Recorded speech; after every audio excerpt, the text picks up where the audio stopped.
इंकलाब जिंदाबाद जिंदाबाद जिंदाबाद। क्रिकेट वाइस चांसलर मुर्दाबाद मुर्दाबाद मुर्दाबाद। 50 साल की तानाशाही नहीं चलेगी नहीं चलेगी नहीं चलेगी। यूनिवर्सिटी को बर्बाद करने वाला वाइस चांसलर मुर्दाबाद मुर्दाबाद मुर्दाबाद। सत्तर एकता जिंदाबाद जिंदाबाद जिंदाबाद। हम अपना अधिकार मांगते किसी से भीख मांगते। हम अपना अधिकार मांगते किसी से भीख मांगते। इंकलाब जिंदाबाद जिंदाबाद जिंदाबाद। काम करता है ना किसी से मिलता है, समझता है ये उसकी जागीर है, जो चाहा मन वो करेगा। ऐसा क्यों बोल रहा है?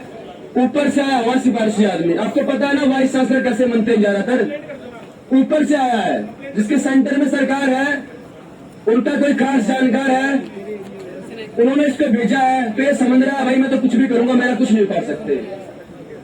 लेकिन इसको ये समझना चाहिए कि बड़े बड़े तख्तों ताजों को उखाड़ अमेरिका के छात्र सड़कों में उतरे, आजादी के समय में हमारे देश के छात्र सड़कों में उतरे, और 2010 के आसपास जो पूरे अरब के देश है उसके छात्र सड़कों में उतरे और वहां की जो तानाशाही सत्ताएं थी उनको उखाड़ के फेंक दिया।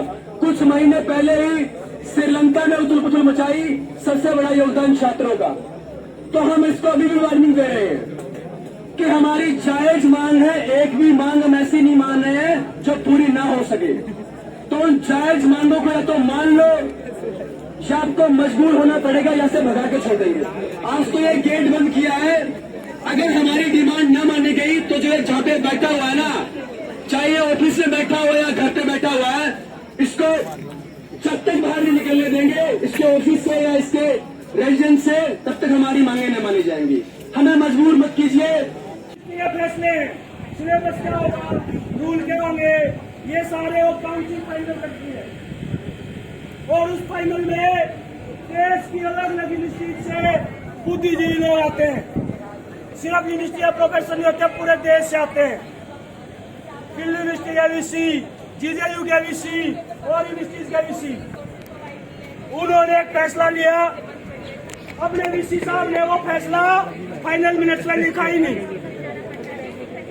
एकेडमिक काउंसिल ने एक फैसला लिया और वीसी साहब ने मिनट्स में लिखा ही नहीं। ये तानाशाही नहीं है तो क्या है? तानाशाही है या नहीं? उसके बाद उन सारे मेंबर्स ने इनको मेल लिखी कि सर ये मामला फाइनल हुआ था, आपने क्यों नहीं लिखा?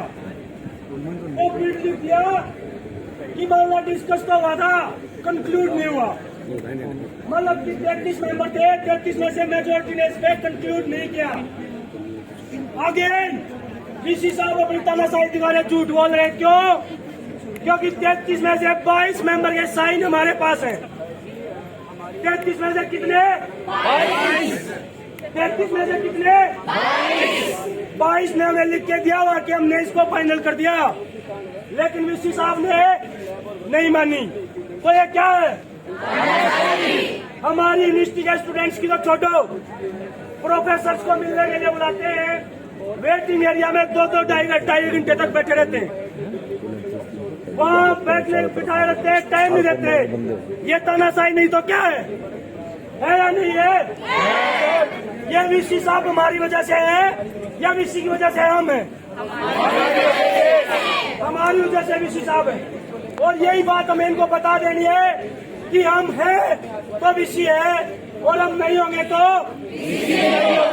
वीसी नहीं होगा। उसके बाद जब भी हम फीस जमा करते हैं तो उसमें 5,000 रुपए, 3,000 रुपए इंटरनेट के और 2,000 रुपए लाइब्रेरी के। हर बच्चा 5,000 रुपए देता है। कितने देता है? और सुविधा कितने की मिलती है? सुविधा कितने की मिलती है? 0। नील बटा सन्नाटा, गोल अंडा। और जब बार बार इनको बताते हैं जाके तो टाइम नहीं इनके पास। यही बात 1 साल से बता रहे तो क्या कर रहे हैं? कमेटी बना दी। 10 दिन बाद पूछ रहे हैं सर क्या हुआ? एक और कमेटी बना दी। फिर महीने बाद पूछ रहे हैं फिर क्या हुआ? एक और कमेटी बना दी। ये यूनिवर्सिटी है या कमेटी सेंटर है? क्या ये? और ये ऐसा क्यों कर पा रहा है? क्योंकि हम आवाज उठानी। उसके बाद ये बिल्डिंग है लाइब्रेरी बिल्डिंग। आप दुनिया की किसी यूनिवर्सिटी में चले जाना, लाइब्रेरी के ऊपर डिपार्टमेंट नहीं मिलेगा। दुनिया की किसी यूनिवर्सिटी में लाइब्रेरी के ऊपर डिपार्टमेंट यहाँ पे है। डिपार्टमेंट में भी क्लासरूम है, पंखे, बेंच अभी किस लिए बना रखे हैं।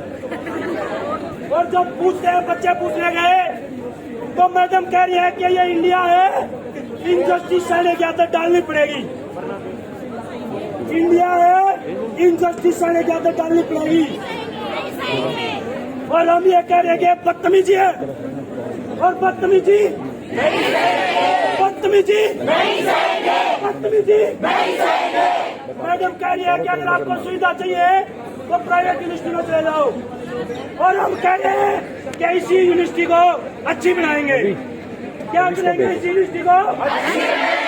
इसी यूनिवर्सिटी को अच्छी बनाएंगे। उसके अलावा जो फीस का मामला इनको बार बार बता चुके, इनके किसी के कान पे चूड़ी रेंग रही कि एडमिशन कम क्यों हो रहे। कोई भी मुद्दा लेके जा रहे, कमेटी बना देते हैं। और वो कमेटी क्या करती है कि बच्चों को गोली कैसे दी जाए। कमेटी बैठ कर ये डिसाइड करती है गोली कैसे दी जाए। यूनिवर्सिटी की लिफ्ट 1 साल से खराब है, 1 साल से खराब है। और ये क्या कर रहे हैं, कमेटी में पढ़ने आए हैं या इनकी कमेटी की मीटिंग देखने आए हैं।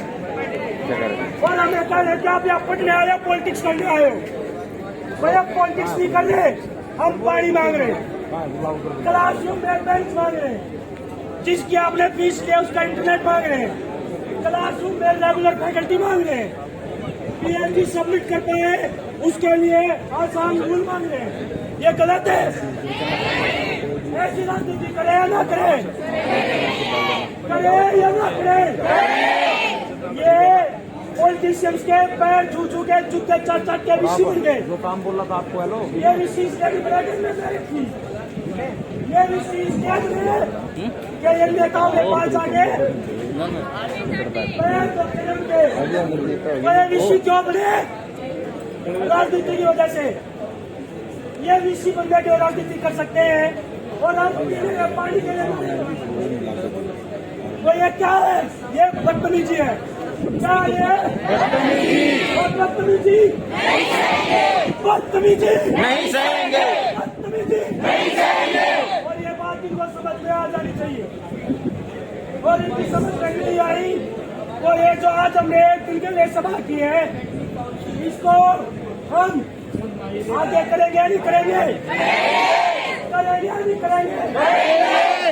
ना तो बदतमीजी सहेंगे, न डरेंगे। क्योंकि हमने भगत सिंह को भी पढ़ा है, बिरसा मुंडा को भी पढ़ा है। वो नौजवान जो 23 साल की उम्र में शहीद हो गया, इसलिए आजादी के लिए। हम पानी के लिए नहीं लड़ सकते, हम पानी के लिए लड़ सकते क्या? क्लासरूम के लिए लड़ सकते क्या? इंटरनेट के लिए लड़ सकते क्या? लाइब्रेरी में लाइट्स के लिए लड़ सकते क्या?